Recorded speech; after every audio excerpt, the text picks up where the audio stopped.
Title: The Silence Beyond the Snow. The Himalayas have always stood like ancient gods, silent, cold, and unmoved by time. But this story is not about mountains. It's about what they keep hidden.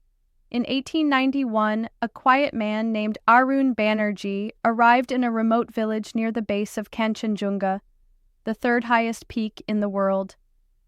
He was not a mountaineer. He was not a priest. He came with books, not ropes, a walking stick, not a pickaxe. Arun was a cartographer, a map maker. He'd been sent by the British Survey to chart a part of the Himalayas that had never been drawn. But unlike the others, Arun didn't look at the world like lines on a page. He believed that maps didn't just show roads and rivers, they told stories.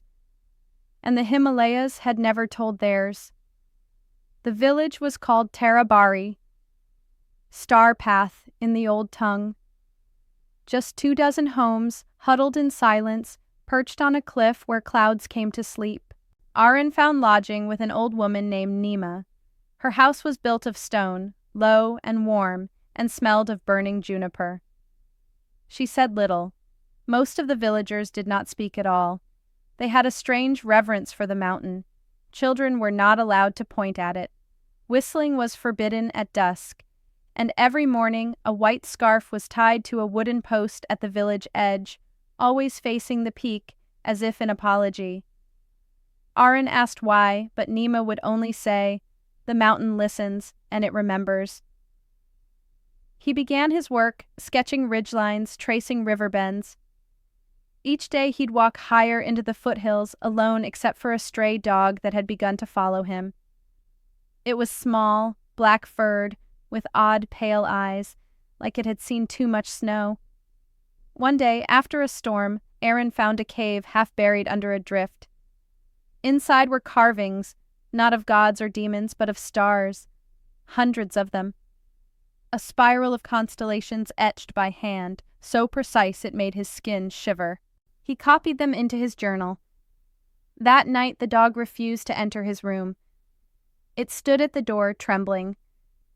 Over the weeks, strange things happened. A compass needle spun wildly near a ridge that held no metal. Once, Arun heard flute music from the cliffs, but no one else had climbed that day. He began to dream. In his dreams, he stood on a glacier under moonlight, surrounded by tall figures draped in robes made of feathers and frost. They said nothing, but they pointed to the sky, then to the earth, then to him. He woke up with frost on his blanket, inside a house warmed by fire. Nima noticed the change. "You're hearing them," she said softly one morning, handing him butter tea. "Who?" "The silence." "That makes no sense." "Not to people who live in noise." One evening, Arun followed an impulse, deeper into the woods than ever before.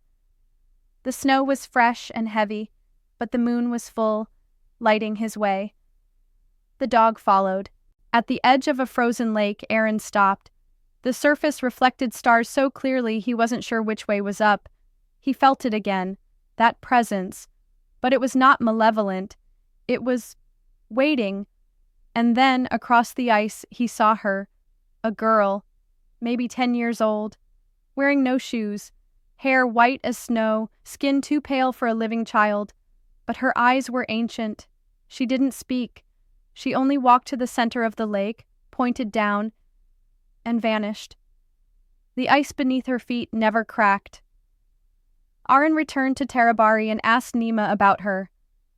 The old woman stared into the fire and whispered, "That is the first daughter. She never left. The mountain keeps what it loves." "What do you mean?" "Before your people came with flags and boots, a child wandered too far. The mountain found her, fed her stories. She became part of it.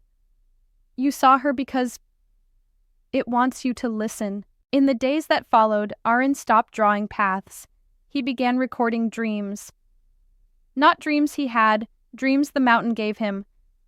A valley full of voices trapped in ice, a wind that carried names no human had spoken for centuries, A city made of mirrors buried beneath the snow. He wrote them all. When he returned to Calcutta 2 months later, his map was rejected by the survey. It had no borders, no peaks labeled, no passes named, just stars, spirals, words in Old Tibetan, and a single phrase in the center written in his hand: "The silence is not empty." Arun never mapped again.